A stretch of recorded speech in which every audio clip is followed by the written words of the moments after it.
have a child and you're always curious as to why your child prefers to play with one little toy instead of playing with other kids? Or what if this little child, every time you get close to a fire truck, or maybe just something red, your child cannot break away from it? They will become distressed. They will become upset. They will fall to the floor if you try to take them away from this red item.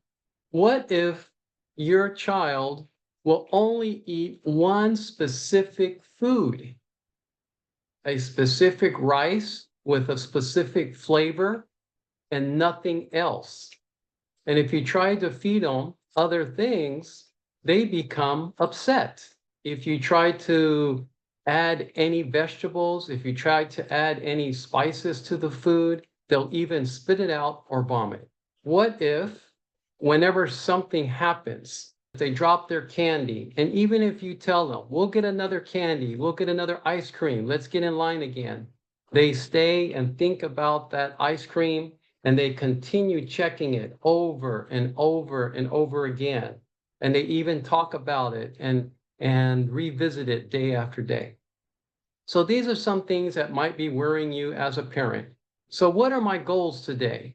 First of all, I want to provide a 3-part mini forum, and this is the first one.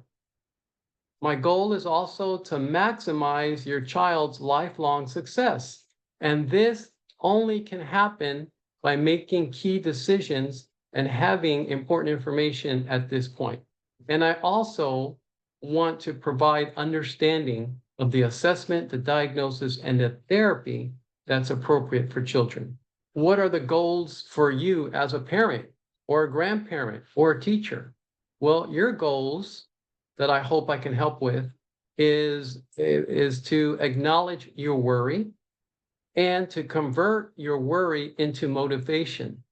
So now you know the name of my entity, my Facebook page, W2M, Worry to Motivation. And your goal is also to access my proven method to help children. Let's start with some basic information. When you're born, you have about 100 billion brain cells.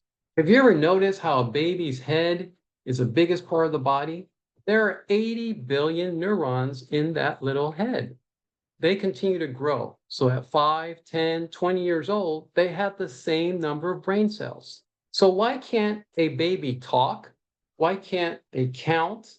Why can't they ride a bicycle? Why can't they color? It's because those brain cells are not connected yet.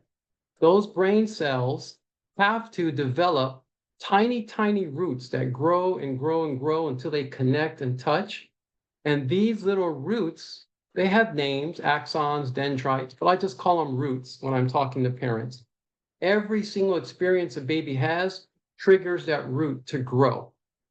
So as soon as a baby's born and they see mommy's eyes, they hear daddy's voice, they feel the blanket on their skin, they hear birds singing, they ride home from the hospital and feel the bumps on the road. All of these experiences, and then they get home and there's a puppy and a sister, and there's bright lights, and maybe there's Indian music and Mexican smells from food and some German fragrances and just all kind of things. And all of these experiences start triggering those neurons to grow those roots to start connecting. Now, this connection and this process happens. It doesn't matter if it's a good thing, a bad thing, a pleasant experience, or unpleasant experience. Those cells are forming connections. The 0 to 3-year-old critical window. This 0 to 3 years old is critical because this growth of the roots of those cells, it grows exponentially. Maybe 1 million new roots and connections per day. And that's why babies grow so fast during this time. Not only their body, where they're doubling and tripling their weight, but also their brain, those brain cells are growing. And also during this time, pruning begins. So we already talked about how those cells start connecting to each other. The brain is keeping track of, just like your computer sometimes. Sometimes I get a message that says, do you still want this app? Do you still want this program? We notice you haven't used it in a while. I don't know if you get that.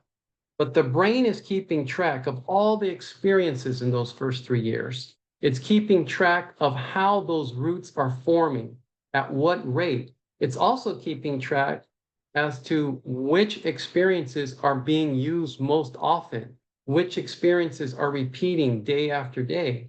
And when the pruning start, and pruning is just what it is, your little snips that you use in the garden to cut off branches and leaves that you don't need, or that may slow down the growth of your plant, the brain does automatic pruning, where it will remove connections that either you haven't used in a while, or they may not be very efficient, or they may cause stress. It's a protective mechanism of pruning. But unfortunately, this pruning can happen for things that we want children to continue doing. So this is very important because all of this provides a lifelong foundation for children's success. Let's look at some examples for this success, okay? So let's say in 10, 20, 100 years from now, and I always include 100 years when I'm talking about children because I want them to live to be 100. And not only that, I want them to have children. I want you to have grandchildren. So that's why I include the 100 years. So if a little one starts between 0 and 3 years old to eat 10 candies every day, drink 5 sodas with caffeine, and smoke 2 cigarettes every day, what kind of success are they going to have in the area of weight management, diabetes, or their lungs and their heart? Okay, that's an extreme example. I want you to think about that. Now let's look at something more specific, which is probably why a lot of parents that I've been able to help over the past 25 years have brought these concerns up. It's in the area of social skills, social ability. So here are 3 things that the research has proven to help children be successful in 10, 20, 100 years from now with their social ability. Number 1 is parent responsiveness. This means every time a baby makes a sound, makes a movement, turns their head, a parent responds. This in child development and in early psychiatry is known as serve and return. Just like when you're playing tennis, you serve the ball and you return it back. Those serve and return activities help to ensure success for children in the future. And it has a lot to do with the brain forming those connections. The next important one for success in children is parent play. It doesn't matter if your child is only playing with the wheels on the bottom of the car, or they're only playing by trying to touch a spinning fan, those little fans that you get at the circus, or if they're just playing with a string over and over again, where they're hyper focused on one thing. If the parent gets down to their level, gets involved, tries to put their face in the same line as the toy that the child's playing with, this will also improve likelihood of success. And the last one is, well, it's not the last one. There are hundreds of things that help children be successful. But the third one that's most is the ability for communication. Children that develop an ability to communicate by the time they're 3 have a greater likelihood of success in the future in the area of social abilities. And it doesn't matter if it's words, if it's sign language, it could even be grunts, it could even be gestures with the face, but some form of communication. These things help to improve the likelihood of success. Who is the best expert regarding your child? The very best expert who can predict your child's behavior, who knows their likes and dislikes, and can even sometimes imagine what the child is thinking. The very best expert is you. You, the parent, you, the guardian, you, the adopted mom, is the very best expert regarding your child. And that's why your worry is valid and deserves attention. Next question. Who is the best expert to assess your child? So that's different from who is the best expert who knows everything about your child. This is who is the best expert to take that information from the parent and process it, analyze it, to make a diagnosis and to recommend therapies and treatment. That person is the specialist.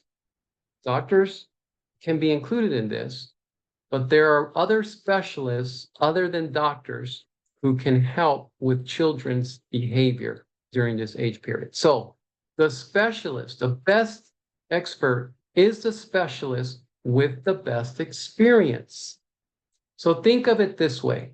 I like to put things in perspective on the extreme in order to make the point. So a specialist who only asks you 5 questions. What is your child like for breakfast? What's their favorite toy? And then what time's their bedtime? Just a few questions versus a specialist that will get hundreds of details from you. I'll let you decide as a parent which specialist has the best experience. Or a specialist that has just graduated, has their beautiful diploma and their cap and gown is still hanging up in their closet. They just graduated a month ago versus a pediatrician who's been doing this for 25 years. Also, a specialist who's seeing their first client, first 2 clients, their first 3 clients, or has seen thousands of clients. Another thing to think about. Or what if a specialist spends only 15 minutes with you? 15, 20 minutes with your concerns, ask you a few questions, or a specialist who spends multiple hours and multiple visits to figure out exactly what the concern is and what can be done. Other things to consider when you're choosing your specialist is, does a specialist only use one tool or one symptom? Or do they use multiple tools and multiple symptoms? The last thing is, does the specialist know about only one cause of behavior problems in children? Or do they know that behavior is influenced multifactorially, which means there are different aspects that influence behavior? And I call these aspects the health pillars, and it's 5 letters. SPEMS, and that stands for social, physical, emotional, mental, and spiritual. These are things you use when you're looking for specialists to answer questions and to give you information. I want to leave you with 3 questions. Number 1, what do you need to decrease your worry about your child?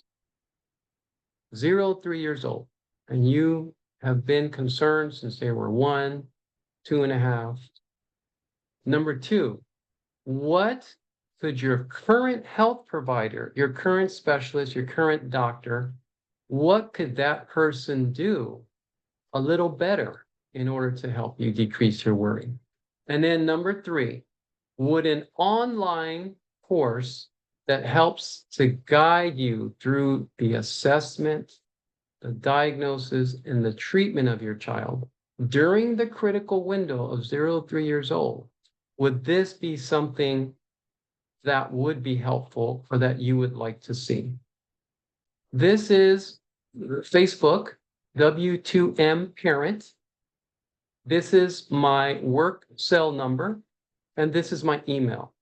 If you want to contact me, I encourage you to contact me and just say yes or no to the questions. Feel free to make recommendations of other topics and other subjects to put in the future. And I would be happy to send you the link to the other Zoom presentations. Thank you very much for attending this first free mini forum.